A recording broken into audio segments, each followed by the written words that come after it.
هفته خبر تو خبر داره براتون. از تنگ‌تر شدن حلقه تحریم‌ها دور گردن سیدعلی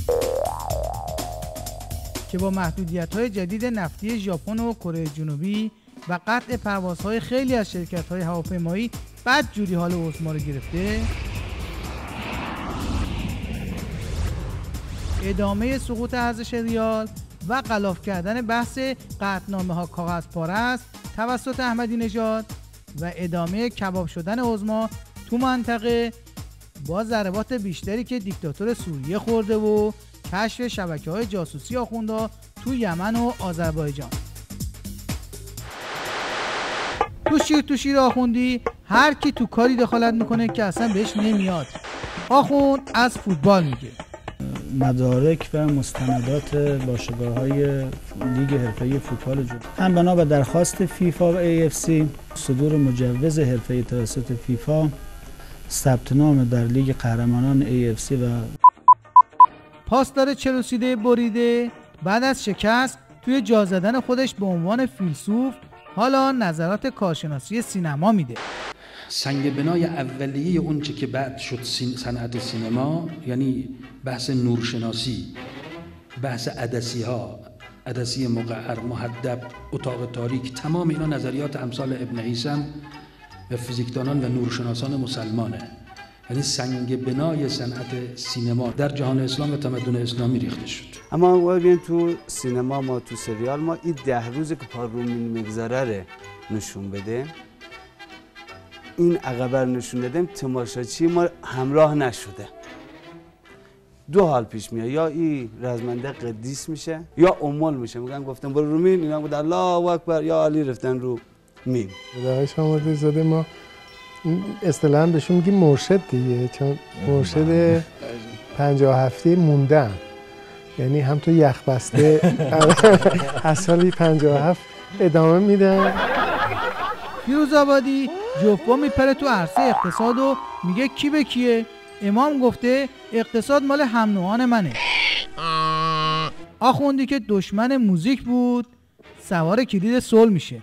میدونید که در راستای موسیقی ما یک نگاه فقهی داریم، موسیقی که ذهن و روان مردم را مورد تخریب قرار نده، انسان رو از یاد خدا غافل نکنه و فساد و فحشا در اون نباشه، مورد تاییده و این مقوله رو دنبال میکنیم به دلیل اینکه در حوزه موسیقی دشمنان خیلی سرمایه گذاری کردن. و تو سمینار مدیران هم برنامه ورزش را میاندازن.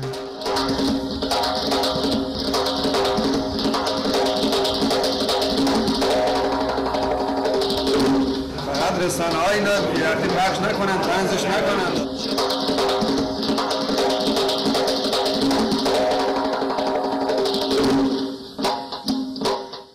همین کارا رو میکنن که آقا فیله هم تصمیم میگیره وارد دنیای توپ گرد بشه دیگه. لكن باشا تحول سامي سبارتاشا بتعليمي ادنى مجراش ده سكان كده راجل معولي قبل الروش ممولي الرجلان شهرت صوت قبل الساخل ولق لقت مو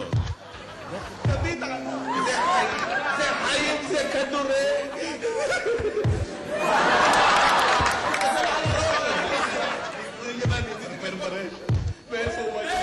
كلام بات على المخيم أترى إذا قلتي بيري شنو لا ده بكوشي مدرجموني.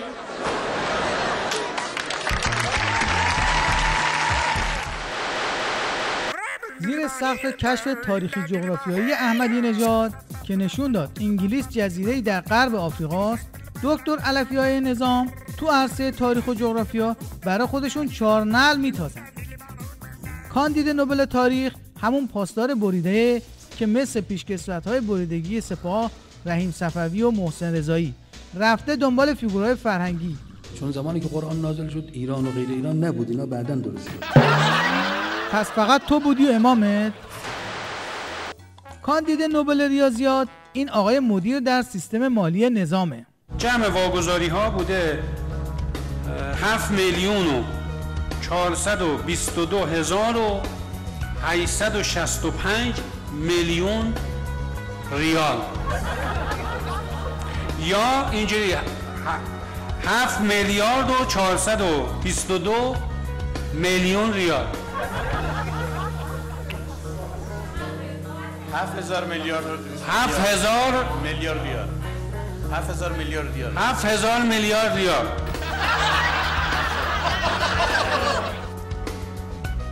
700 میلیارد تومان 7200 میلیارد تومان اگه بخوایم باز 700 میلیارد تومان خورد کردم دیگه خورده ها رو نخوندم 7422 ممیز 7,422,865 میلیارد ریال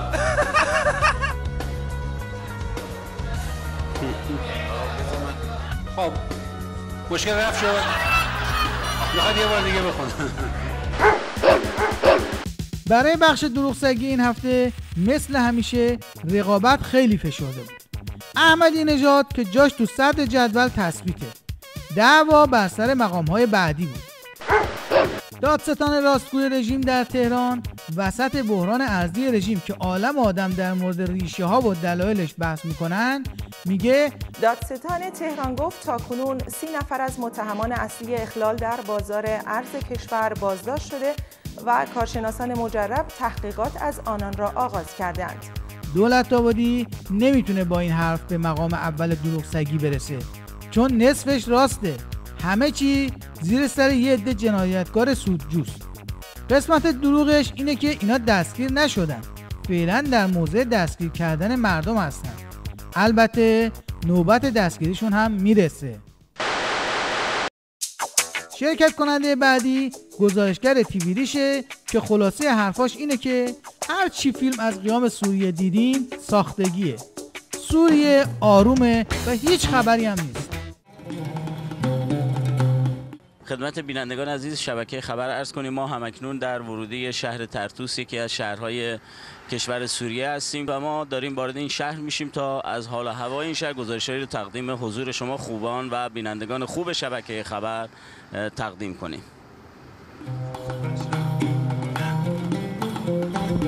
در بدو ورودمان به طرطوس به دیدار استاندار طرطوس نزار اسماعیل موسی رفتیم تا درباره این استان و وضعیتش بیشتر آگاه شویم. محافظ طرطوس تستحق كل الرعاية من الحكومة. مردم طرطوس در مورد حجم توطئه‌ها مردم طرطوس در من الحكومة مورد حجم توطئه‌ها من الحكومة مردم طرطوس در من الحكومة مورد حجم توطئه‌ها به شهر رو شناسایی کرده بودند، هم از ناحیه ساحل غربی که رو به اروپا است و هم از ساحل جنوب غربی که هم مرز با لبنان. نیروهای امنیتی خوشبختانه با هوشیاری کامل تونستن اون تعداد از افراد مسلح و تروریست ها رو که از این نواحی وارد استان شده بودند قلع و قمع کنند. فقط معلوم نیست چرا استاندار بشار اسد به جای جواب به سوال در مورد اطلاعات عمومی این استان همش در مورد درگیری‌ها صحبت میکنه و حتی جلوی دوربین هم نمیتونه چنگ و دندون خونینش رو قایم کنه. به هر حال همانطور که وزیر خارجه مصر هم به نظام اخطار داد، گره زدن سرنوشت خودشون به بشار اسد دیکتاتور سوریه رو نجات نمیده، بلکه تأثیرات این شکلی هم داره.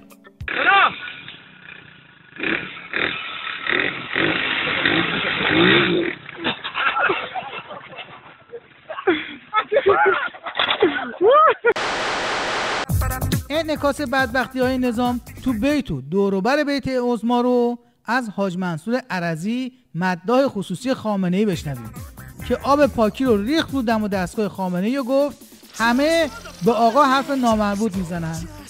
تو نظامی که رئیس جمهورش جلو خبرنگارا در مورد مجلسش از این حرفا میزنه، حسابش رو بکنین که وقتی میگن به خامنه‌ای حرفای نامربوط میزنن اون پشت مشتا چه خبره. این هفته سر وزارت اطلاعات به خاطر قیام بازار و انواع اقسام آماده باشها بد جوری شلوغ بود. اینه که سوتی و دست گل از سر کولشون بالا میرفت. توی متن‌هایی که برای برنامه‌های تیویریش مینوشتن شلم شوربایی بود که بیا و ببین. مثلا سلام علیکم یک برنامه ادبی رو چسبوندن اول گفتگو سیاسی در دفاع از دیکتاتور خونریز سوریه. ای کاش جان بخواهد معشوق جانی ما تا مدعی بمیرد از جانفشانی ما، تا در میان نباشد پای وصال جانان، مردن چه فرق دارد با زندگانی ما. امروز جمعه بود، اگر تو بیایی تمام شهر دلم را به یمن قدومت آذین خواهم بست و بر سردر این شهر بی منتها خواهم نوشت مهر خوبان دل و دین از همه بی پروا برد. تو میایی آرام و پرغرور. حتما اطلاع دارید که مروری بر اخبار و گزارش‌های رسانه‌های خبری نشان می‌دهد که تحولات خاورمیانه همچنان در صدر اخبار این رسانه‌ها قرار داره. و اما یک خبر خوب برای علاقمندان به بخش مشنگستان. مشنگی با اسم مستعار بسیجی دهنگشاد که مدت‌ها بود دنیا را از شنیدن بیانات تکان دهندش محروم کرده بود و فقط از طریق عکس میشد از توانمندی‌هاش در باز کردن دهان و بیرون ریختن احساسات بسیجیش مطلع شد، تحریم رو شکست و فیلمی از خودش منتشر کرد که تأثیرش در انهدام صفوف مخالفان مثل دینامیت و در تثبیت پایه‌های نظام مثل سیمان مسلحه. با سلام و درود بر ولی امر مسلمین جهان حضرت آیت الله عظمی امام خامنه‌ای. بینندگان و شنوندگان عزیز توجه فرمایید. بینندگان و شنوندگان عزیز توجه فرمایید. هر کس که به جمهوری اسلامی ایران ایمان بیاورد و با آغوش او برگردد، ما صمیمانه پذیرای او هستیم و امیدوارم بازیگران، کارگردانان، نویسندگان، خبرنگاران و فعالین سیاسی که ناآگاهانه از کشور خارج شده‌اند به جمهوری اسلامی ایران بازگردانند. شخصی به خودش این اجازه را داده است که در روزنامه خود توهین به مقدسات رزمندگان اسلام در طول 8 سال بنماید. کاریکاتوری پخش کرده و اهانت به رزمندگان اسلام در طول 8 سال دفاع مقدس نموده است. لذا ما فعالین سیاسی و فعالین دانشجویی از دانشگاه‌های ایران به شدت محکوم می‌نماییم و از دولت جمهوری اسلامی ایران و قوه قضاییه می‌خواهیم که آنها را به اشد مجازات محکوم نماید. در غیر این صورت رزمندگان اسلام و دانشجویان به خیابان‌ها خواهند ریخت و این 2 نفر را مجازات خواهند کرد. در پایان هم با توجه به اینکه این هفته هم جلز و ولز نظام به خاطر در هم شکستن سیاست مماشات و دور ریخته شدن برچسب تروریستی ادامه داشت، توجه شما رو به صحنه‌هایی از رقص تیم‌های فسقلی‌ها جلب می‌کنیم.